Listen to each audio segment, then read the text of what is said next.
গীতায় শ্রীকৃষ্ণ অর্জুনকে সব রকম আসক্তি থেকে মুক্তি হওয়ার পরামর্শ দেন। কারোর প্রতি অকারণ মুগ্ধতা কখনোই কাজের কথা নয়। বিশেষ করে নিজের শরীরের প্রতি কোনো রকম টানা থাকা ঠিক নয়। এই নিঃস্বর দেহ একদিন পঞ্চভূমিতে বিলীন করে যাবে, তাই শরীরের প্রতি কোনো রকম মোহমায়া রাখবেন না। সব আসক্তি ত্যাগ করে সত্যের পথে এগিয়ে চলুন। লোভ, রাগ ও ঈর্ষা হলো আমাদের সবচেয়ে বড় 3 শত্রু। এই 3 শত্রু আমাদের নরকের পথে নিয়ে যায়। সেই কারণে রাগ, লোভ ও ঈর্ষা সম্পূর্ণভাবে ত্যাগ করুন। এই সব শত্রু নিজের জীবন থেকে দূরে রাখলে আপনি সফল ও সুখী জীবনযাপন করতে পারবেন।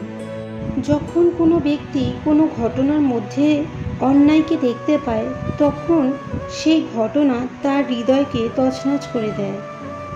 সমস্ত জগৎকে সে নিজের শত্রুরূপে জ্ঞান করতে থাকে।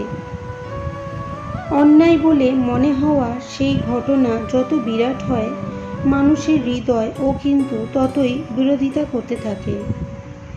সেই ঘটনার পরিপ্রেক্ষিতে সে ন্যায়বাদী করে। আর এটা তো যোগ্য কথা। বাস্তবিক সংসারে যে কোনো রকমের অন্যায় ব্যক্তির আস্থা আর বিশ্বাসের বিনাশ করে। কিন্তু এই অন্যায় কাকে বলে? অন্যায়ের অর্থ কী? অন্যায় যে করেছে সে যদি অনুতপ্ত হয় আর যার ওপর অন্যায় হয়েছে তার মনে যদি আবার বিশ্বাস জাগে সমাজের প্রতি, তাকেই তো ন্যায় বলে। কিন্তু যার হৃদয়ে ধৈর্যের স্থান নেই, সে ন্যায়ের পথ ছেড়ে দ্বন্দ্ব আর প্রতিশোধের পথ বেছে নেয়। হিংসার বদলে সে প্রতিহিংসার ভাবনা নিয়ে এগিয়ে যায়।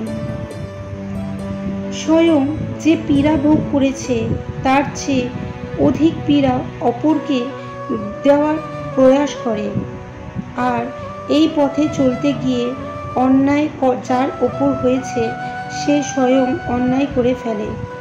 শীঘ্র সে অপরাধী হয়ে যায়। অর্থাৎ ন্যায় ও প্রতিশোধের মধ্যে খুব ক্ষুদ্র পার্থক্য থাকে, আর সেই পার্থক্যের নামই হলো ধর্ম। এটা কি সত্যি নয়? স্বয়ং বিচার করুন। মানুষ যখন তার অপরাধে দণ্ড ভোগ করে, তখন হতে পারে সেই ন্যায় বিচারে তার মনে কষ্ট হয়। প্রশ্ন ওঠে তার হৃদয়ে যে যখন সে অপরাধ করেছিল তখন সে ভিন্ন ব্যক্তি ছিল। তারপর সে অনেক অনুতাপ করেছে, নিজেকে এত পরিবর্তন করেছে, তবুও সে দণ্ড কেন পাবে? কিন্তু যেখানে আঘাত আছে সেখানে প্রত্যাঘাতও থাকবে। অর্থাৎ যেমন কর্ম তেমন ফল। যদি কাউকে স্নেহ দাও তবে সুখ লাভ হবে, যদি কাউকে হত্যা করো তবে মৃত্যুদণ্ড পাবে। যেমন কার্য তেমনই ন্যায় হয়। তবে কি প্রায়শ্চিত্ত বা অনুতাপের কোনো মূল্য নেই? অবশ্যই আছে, মূল্য আছে। প্রায়শ্চিত্ত অনুতাপ মানুষকে হৃদয় থেকে বলবান করে তোলে। আসন্ন শাস্তিকে গ্রহণ করার জন্য মানুষকে প্রস্তুত করে। জীবনে লক্ষ্য স্থির রাখা আবশ্যক, কারণ লক্ষ্যহীন জীবন মানুষকে ভুল পথে চালিত করে। লোভ, ক্রোধ, হিংসা পরম শত্রু, যার ওপর নিয়ন্ত্রণ না থাকলে মানুষের মৃত্যু অনিবার্য। কেবলমাত্র স্বার্থ ত্যাগ হল আনন্দ ও সন্তুষ্টির একমাত্র সহজ পথ। মনের অস্থিরতার জন্য শান্তি, ভদ্রতা, নীরবতা, আত্মসংযম এবং পবিত্রতা শিক্ষা গ্রহণ করা আবশ্যক। কেবলমাত্র স্বার্থ ত্যাগই হল আনন্দ ও সন্তুষ্টির একমাত্র সহজ পথ। যা হয়েছে তা ভালোই হয়েছে, যা হচ্ছে তা ভালোই হচ্ছে, যা হবে তা ভালোই হবে। তাই ভবিষ্যতে কি হবে তাই নিয়ে ভেবে লাভ নেই। বর্তমান নিয়ে পরম আনন্দে বাঁচতে শেখো। নিজের মনকে সর্বদা কর্মের ওপর স্থির করো, কর্মফলের ওপর নয়। সর্বদা মনে রাখবে, জীবনে যত কঠিন পরিস্থিতির মধ্যে দিয়ে যাবে তোমার ব্যক্তিত্ব ততই প্রখর হবে। প্রতিটি কর্মের আগে আমাদের কর্মের প্রতি সঠিক মনোভাব গড়ে তোলা আবশ্যক, তবে সেই কর্মকে আনন্দের সাথে সম্পূর্ণ করা সম্ভব।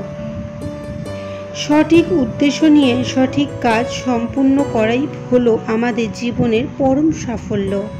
প্রজ্বলিত অগ্নি যেমন জ্বালানি কাঠকে ছাই করতে পরিণত করে, ঠিক একইভাবে আমাদের জ্ঞান আলো আমাদের মনের মধ্যে থাকা আত্ম অহংকারকে ছাই করতে পরিণত করে।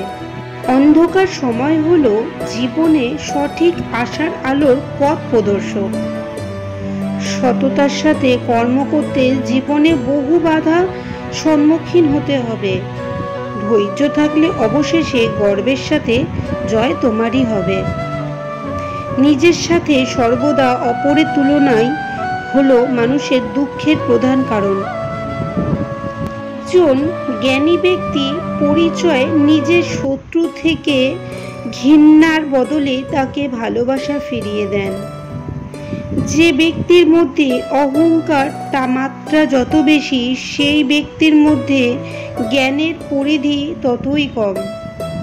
একজন বুদ্ধিমান ব্যক্তি যে কোনো সমস্যার সমাধান করতে পারেন, ঠিক তেমনি জ্ঞানী ব্যক্তিরা সমস্যাকে পূর্ণতা এড়িয়ে যেতে সক্ষম।